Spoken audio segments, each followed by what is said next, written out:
Que outro nome você daria pro TDAH? Esse é um nome muito ruim, eu vou te explicar por quê. Olá, sejam bem-vindos ao podcast Montanha Russa.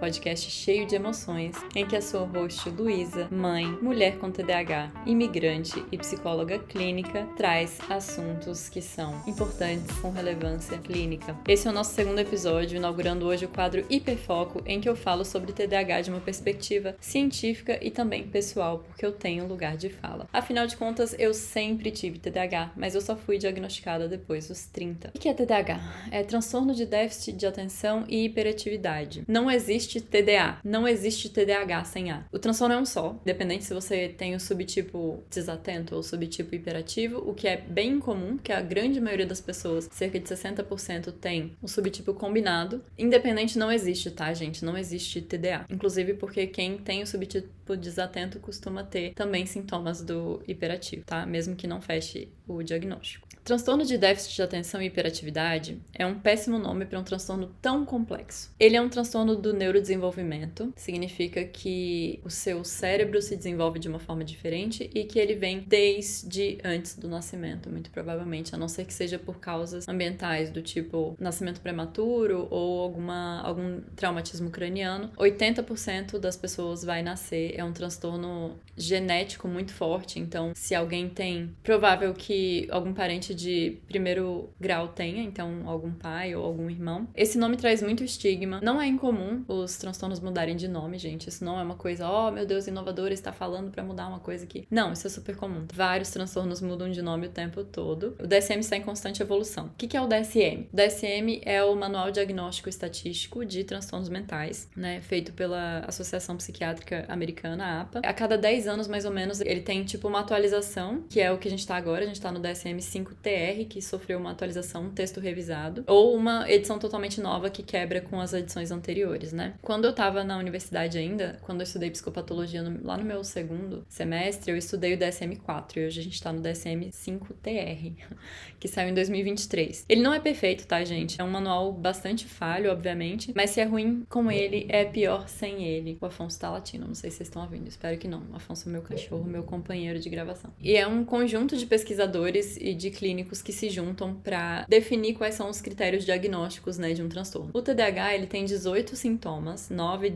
de um subtipo, né, o desatento, e outro, que é hiperativo e impulsivo, e você precisa fechar 5 na vida adulta e 6 na infância para fechar o diagnóstico, né, de um ou de outro ou dos dois. No meu caso, se você estiver curioso ou curiosa aí, eu tenho o subtipo combinado. Esse transtorno, ele tem esse fenótipo, né, como ele manifesta, tem essa questão da hiperatividade e da desatenção, mas ele é muito mais complexo que isso. Uma vez eu fiz um Reels explicando por que você não tem TDAH. Quando você é uma pessoa desatenta, que de vez em quando perde a chave de casa, ou se você de vez em quando se sente com um pouco mais de energia, não significa que você tem TDAH, tá? E não é que todo mundo é um pouco TDAH. É que esses traços de desatenção e hiperatividade, eles são distribuídos na população de maneira como se fosse uma curva normal, tá? Então é super normal, todo mundo vai ter em maior ou menor grau. Mas quando a gente fala de transtorno é porque tá tendo algum prejuízo na vida dessa pessoa por causa desses sintomas. Só que o TDAH, ele não é só hiperatividade e desatenção, tá, gente? Eu já vi gente criticando muito, falando que TDAH não existe porque esses critérios são péssimos. Mas só porque os critérios diagnósticos são péssimos não significa que o transtorno é péssimo também, e não significa que ele não exista. O maior pesquisador da área do mundo hoje é o Russell Barkley. Se você fala inglês, eu recomendo que você veja o canal dele aqui no YouTube. Mesmo se você não fala, eu suspeito que seja possível assistir os vídeos dele com legenda. Vou deixar o link aqui no YouTube. Se você estiver me ouvindo em outra plataforma, eu posso deixar escrito nas notas também. O Russell Barkley, ele é um dos maiores pesquisadores em TDAH. Ele pesquisa TDAH, se eu não me engano, já há 40 anos. E não é que eu tô falando aqui falácia da autoridade, tá, gente? Ah, ele falou, então é verdade. Não, ele traz muita pesquisa de qualidade e ele sempre traz embasamento no que ele tá falando, baseado em todos os estudos que existem hoje, que é quase meio milhão de estudos de pesquisadores independentes sobre TDAH. E o TDAH, ele foi evoluindo ao longo do tempo. Ele chamava transtorno hipercinético da infância, se eu não me engano. Quando eu nasci em 91, não se falava em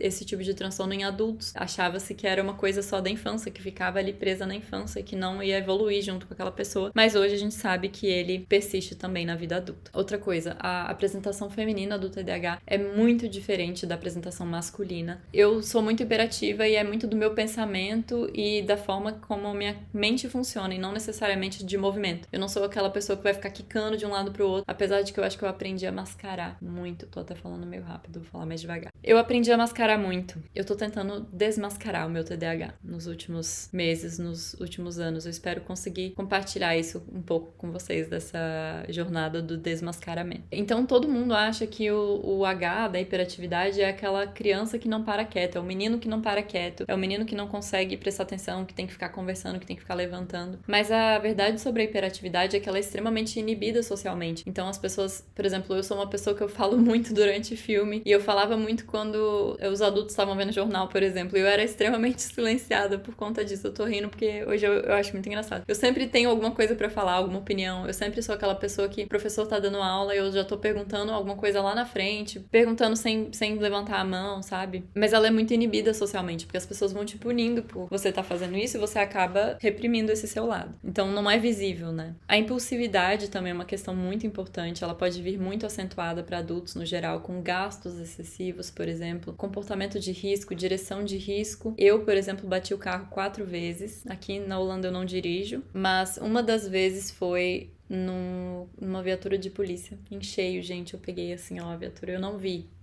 a viatura da polícia na minha frente. E eu bati em cheio, no meio do carro. Não são fatos isolados, são questões grandes na vida da pessoa. O D do déficit de atenção é muito confuso, confunde muita gente, porque não é que existe falta de atenção, tá? Existem disfunções na atenção, focada ou alternada. Então, existe uma seletividade ou uma dispersividade da atenção. Geralmente, quem tem TDAH tá ou muito hiperfocado em alguma coisa, ou tá prestando atenção em 1000 coisas ao mesmo tempo. E a hiperatividade, como eu já falei, tem a dimensão de impulsividade junto, que traz muitas questões importantes. E voltando ao Russell Barkley, o que ele fala é que o TDAH é essencialmente um transtorno de autorregulação, dificuldade de regulação nas emoções. Isso é uma coisa muito importante que não tá no critério diagnóstico. Dos impulsos, da atenção. Acho que essencialmente essas 3 coisas são bem fortes, assim. TDAH não é sinônimo de criança que não para sentada, né? Traz muita disfunção executiva. É muito difícil planejar, executar, levar em consideração o tempo que as tarefas levam. Eu vou trazer mais aqui no quadro Hiperfoco do Montanha Russa para vocês para discutir exatamente o que o TDAH traz, mas nesse episódio eu queria falar de novos nomes que eu acho que seriam legais. Tem um site aqui que eu achei muito legal que compilou mais ou menos nas redes sociais o que o transtorno deveria chamar. Vocês nunca vão me ver romantizando o TDAH, tá? Mas eu achei uns nomes muito engraçados aqui. Existe uma peixe assim de quem tem TDAH de falar que é um transtorno de pessoas muito criativas, mas nem sempre, tá? Então aqui tem, por exemplo, eu adorei os nomes: Neurospice, Síndrome da Capacidade Gerencial, Habilidades Artísticas Excepcionais Geniais, Can't Live Up to Your Bullshit Expectations Syndrome, Transtorno da Variabilidade de Atenção, Transtorno de Disfunção Executiva, Transtorno de Disfunção Emocional, Zoomies, tipo cachorro tá no Zoomies, Transtorno da Atenção Desregulada, Transtorno da Atenção Seletiva e Impulsiva, Neuro Overload Disorder. Como traduzir isso? Tipo, sobrecarga neural. Gente, a sobrecarga é real. Transtorno da sobrecarga crônica, disfunção da variabilidade executiva de dopamina da atenção. Como é que é isso, gente? Disfunção da variabilidade de dopamina na atenção e execução. Enfim, não tô conseguindo traduzir isso aqui não. Minha cabeça não tá funcionando mais não, porque já é o 3º vídeo. Hoje eu tô gravando 3 vídeos de uma vez. E hoje eu não dormi direito, porque eu sou mãe de um bebê de 6 meses. Então, me digam quais os nomes que vocês dariam pro TDAH também. Então, assim, é um transtorno mega complexo. Eu vou falar mais aqui no quadro Hiperfoco, no nosso podcast. Traz essa sensação de montanha-russa, tá, gente? De mudança de ideia, de emoções, de várias questões na vida. Dificuldades com relacionamento, dificuldade na vida acadêmica, na vida financeira, na vida de trabalho. E eu acho que esse nome confunde muito as pessoas e traz muito estigma já. Antes, quando eu achava que eu tinha TDAH sem o diagnóstico, eu falava, eu acho que eu tenho TDAH. E eu ouvia, tipo, não, você não tem TDAH, você é tão atenciosa, você é tão cuidadosa. E, gente, quem tem TDAH pode ser uma pessoa atenciosa, especialmente se ela disfarça tanto quanto eu. Eu sou uma pessoa desorganizada, mas eu disfarço muito, por exemplo. Então não tem a ver com o que você tá vendo. Qual é a sua expectativa de mim? Tem a ver com como eu funciono, e eu funciono de maneira extremamente caótica. O que eu mais recebia no meu mestrado era feedback dos professores, dizendo que meu texto tava um pouco difícil de entender, porque eu falava de muitas ideias ao mesmo tempo. E vocês podem ver que eu falo meio rápido, né? Esse foi o nosso 3º episódio, né? O 2º, na verdade. No primeiro episódio do quadro Hiperfoco aqui. Eu queria expandir um pouco, porque eu já fiz um reel sobre isso. Eu postei aqui aqui no Shorts do YouTube também. Acho que ficou um pouco raso, porque em 1 minuto e meio não dava pra eu falar tanto detalhe. Mas, se ficou alguma dúvida, por favor, me perguntem. Eu quero explicar mais sobre o TDAH de maneira científica e embasada. E eu quero falar também da experiência pessoal, afetiva, de como é vivenciar esse transtorno. Então, se você é uma pessoa que vivencia o transtorno do TDAH, ou se você ama alguém com TDAH, eu espero que esse quadro te ajude a entender um pouco melhor, se entender ou entender outra pessoa um pouco melhor. Então era isso que eu tinha pra falar hoje. Se você gostou, deixa um joinha aqui no YouTube, me segue nas outras plataformas, me manda uma mensagem, eu tô no Instagram também. Se você estiver procurando atendimento clínico, eu sou psicóloga clínica, estou com vagas para atendimento, então entre em contato. E por enquanto é só, eu vejo vocês no próximo episódio. Tchau!